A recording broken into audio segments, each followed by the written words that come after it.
Interesting question. I think one of the first things that we do, and it may sound quite basic, but it is to try to build trust with a brand, right? So we speak to brands all the time, and they'll tell us that they will receive proposals before they've even had a conversation.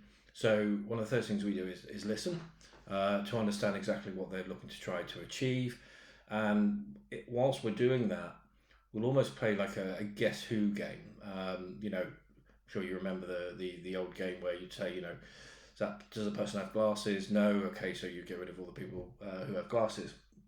But we do that in such a way of the brand will talk to us and they'll say to us, they want to look at football. So we'll close down all their thoughts around cricket and rugby and NFL, NBA, etc., etc. So we'll concentrate just on the football. They may say that they are looking for something in the south. So we'll knock down all the teams up in the north. They'll say it has to be Championship football rather than Premier League football based on budget.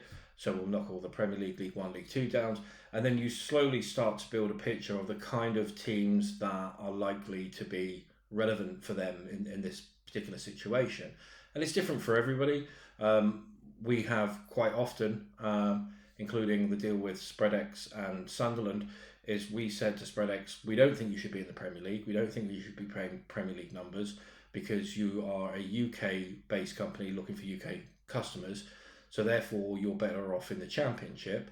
Hence the reason they are now the front of Sunderland Football Club. So, we do that. We also look at data. So we'll be able to say to a brand, based on what you've told us and where we've been able to narrow it down to a handful of teams, we'll be able to then tell you out of those 4 teams, for example, this team is 16% more likely to buy your product or your service than the other teams. They are 10% more likely to spend more than X amount a month on your products or your services, so that we can use both data and the information they provided us to provide the best possible partnership for them. And obviously what we'll do as part of that deal is build the right assets around it. So in some cases it may, you will typically get hospitality as part of a partnership. But for a client, they might be, in Europe or in Asia. So actually, hospitality is not a massive asset for them because they're not going to be using it every weekend.